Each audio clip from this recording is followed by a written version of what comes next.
ગુરુ ધારણ કરવાની શું જરૂર છે? હવનું થયું એ આપણું થાય, આવું માનવાવાળા આ વિડીયો સ્કીપ કરી શકે છે.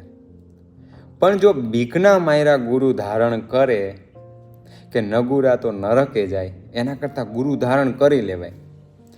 તો શું ગુરુ ધારણ કરવાથી સ્વર્ગ મળી જશે? એ તો ભાઈ બધાએ પોતપોતાના ગુરુને પૂછવાનું કે હે ગુરુજી, આ શરીર છૂટી જશે, આ સંસાર છૂટી જશે, પછી આપણે બધા ક્યાં ભેગા થશું? જવાબમાં જો કોઈ નિયત સ્થાનનું સરનામું નથી મળતું તો એવા ગુરુ સ્થાનેથી રજા લેવી હિતાવહ છે. ખરો જવાબ આપવાવાળા ખરા ગુરુ સ્થાને જઈ અને માથું નમાવીએ. અને જો ખરા ગુરુ મળી જાય ને, તેનું પ્રમાણ એ છે કે આપણું માથું ભાંગી નાખશે. અહંકાર. ત્યાં જઈને આપણે એમ પૂછીએ કે આ શરીર છૂટી જશે, આ સંસાર છૂટી જશે, પછી આપણે બધા ક્યાં ભેગા થશું? તો એમ પૂછે, આપણે? મેં કીધું એ પ્રમાણે કર્યું? મેં વાણી મંથન કરવાનું કીધું હતું, કર્યું? તારા લક્ષણ જોતા લાગતું નથી કે તારું આ વખતે ભેગું થાય.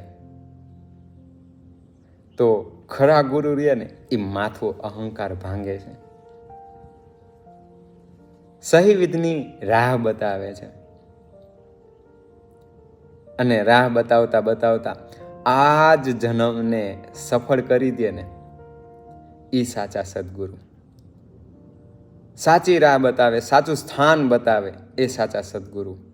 તો વાલા મિત્રો, વાલા સુંદરસાદજી, આજની મજલ શ્રી તારતમ વાણી શ્રી કિરંતન ગ્રંથ પ્રકરણ 10 ચોપાઈમાં કહે છે કે જાકો તુમ સતગુરુ કર સેવો તાકો ઇતની પૂછો ખબર એ સંસાર છોડ ચલેંગે આપન તબ કહા હે અપનો ઘર. તો આ ખરા પ્રશ્નથી આપણું પ્રશ્નોનું સમાધાન કરાવે ને, એ આપણા સાચા સદગુરુ છે. તો બધા આપણે ખૂબ સારી રીતે મંથન કરી અને આપણા સદગુરુની સામે ખરા થઈને ઊભા રહીએ. પ્રણામ.